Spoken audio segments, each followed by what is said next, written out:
awaiting the hour of reprisal as time slips away.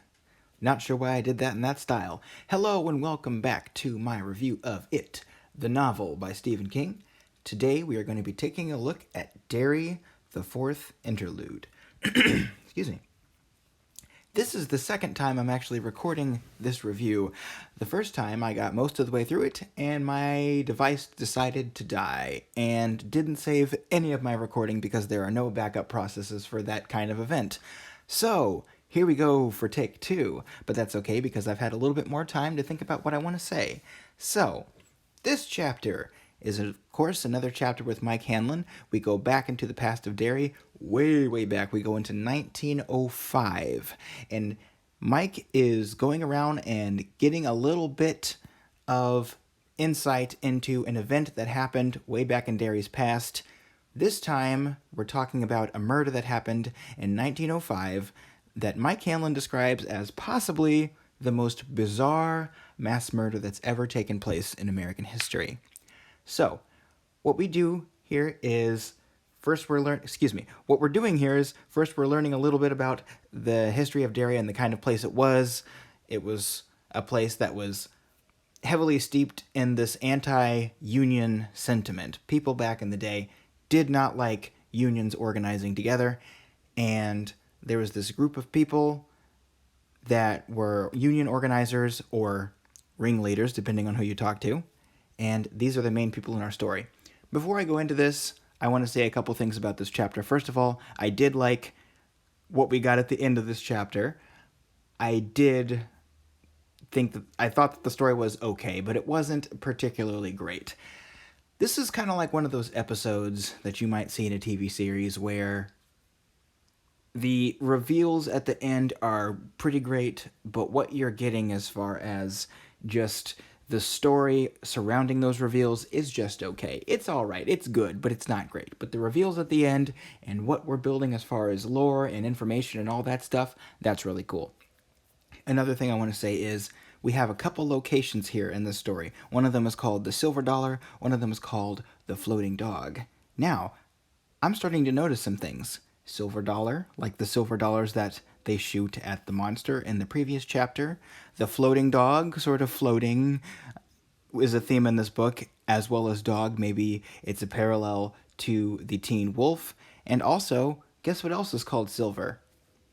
Bill's bike. Hi-ho silver away. And also, the beast, the monster, its eyes are silver as well. Very interesting. Don't really know why all these things are happening as parallels, but I guess I'll find out. So anyway, this story started out normal enough and then got brutal very quickly. So, as previously mentioned, we're talking about the past of Derry with regard to unions. So, these four guys get together. They're union organizers. They are not well liked. And eventually they end up staging this protest. Now, the reason they have to stage this protest is because the town is so anti-union that even if you get caught talking about being in a union, you can get fired for that instantly. It's called union talk, or talking union, or speaking union, or something like that.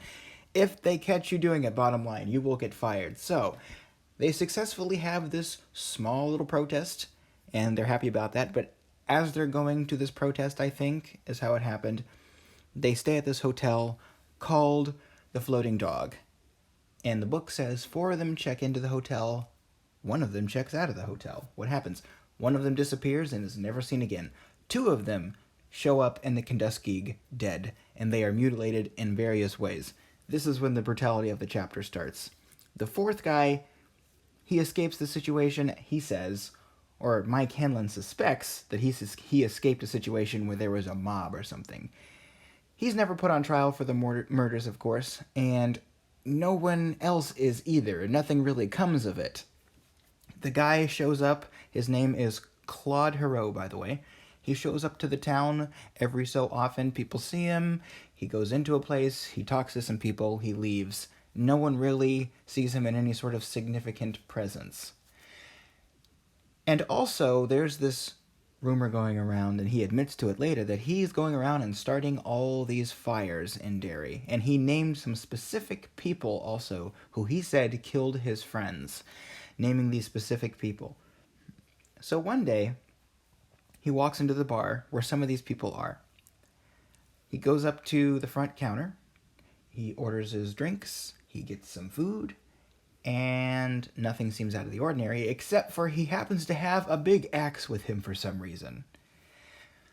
But he keeps on he keeps on eating like normal, finishes his food. Behind the bar, about 20 feet away, there is a table where a card game is going on, and some of these people are. Walks back there and proceeds to start chopping them up. Yes, this part was very brutal. It was kind of unexpected, but not really, because we know what's going on. He walks back to this table, starts chopping them up, and they start dying left and right. And the strangest thing is, Mike Hanlon talks about this, and he says, I can only relay what happened to you. I cannot explain it. I can only tell you what happened. The people at this bar do not care that this is going on. They can see it. They hear the screams. They see the blood spurting up to the ceiling. They know what's going on. Doesn't bother them that much. The conversation continues like normal. The guy who's relaying this information to Mike basically puts it this way. It's like politics. We saw what was going on. We thought, hey, somebody else needs to handle that. And they just kept carrying on as normal. And eventually, one of the guys has a gun and tries to take down the axe guy, Claude Hero. Doesn't succeed. Escapes through a porta potty in the back. Everyone else is dead. Eventually, some guys come in from the police force. One of the guys sees what happened in there, sees the bodies, has a heart attack.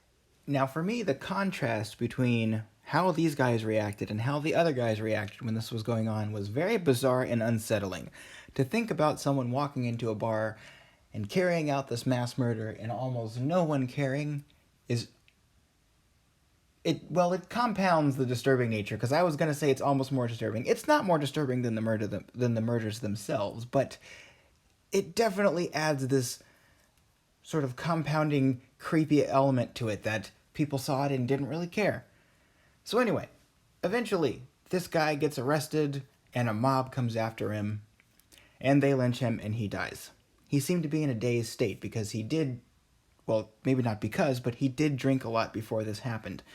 Maybe it's that. Maybe it's something else. And of course, Pennywise was there, juggling in the background.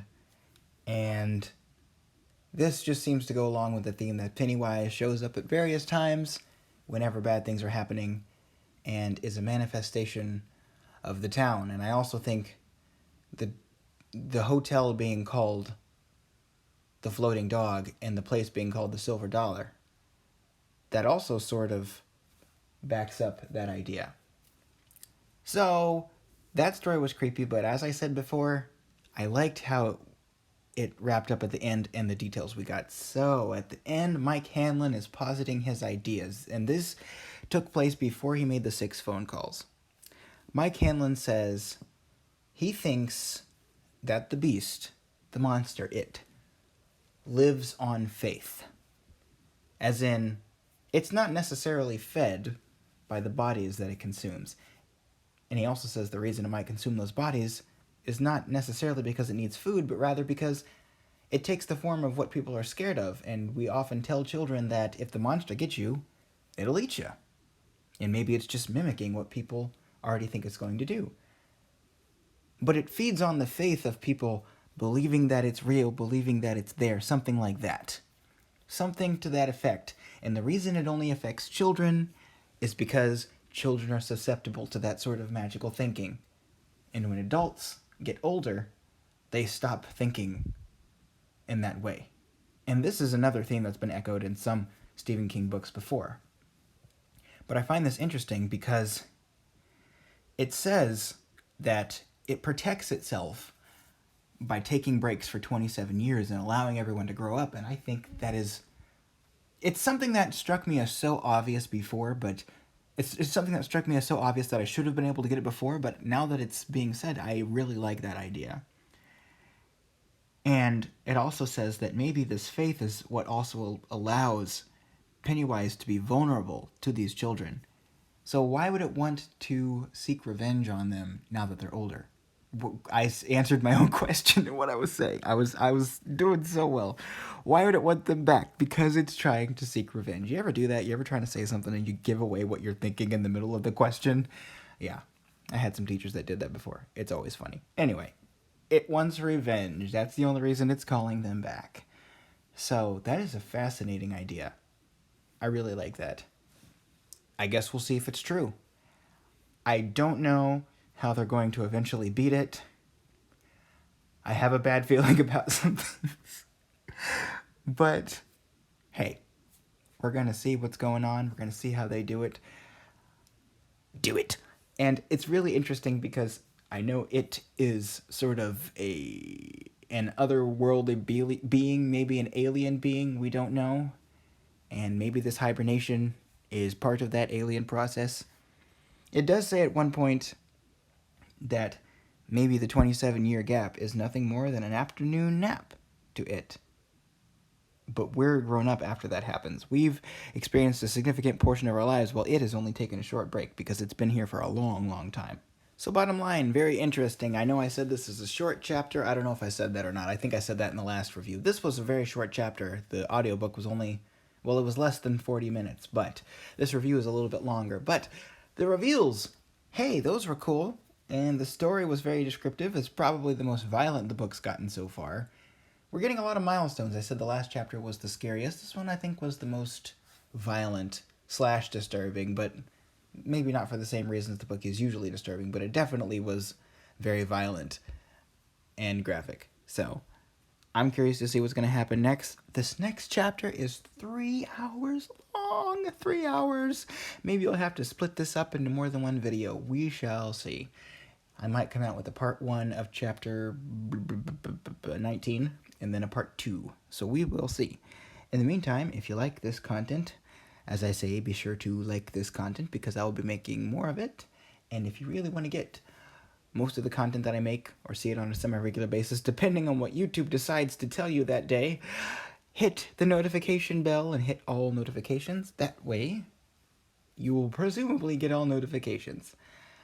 I really appreciate that because I really do like interacting with you all, and I really appreciate you guys not spoiling anything beyond the chapter I'm on. That's very helpful. I like having these conversations, and also I like to keep the conversations on things that I'm reading and not on other Stephen King properties or things like that, which is why whenever I am talking about a specific thing that Stephen King has referenced in another book, I won't say what that specific book is because I don't want to give any plot elements away. All that being said, I hope you all have a wonderful day, night, evening, whatever it is. And until next time, I'll see you next time. Bye-bye.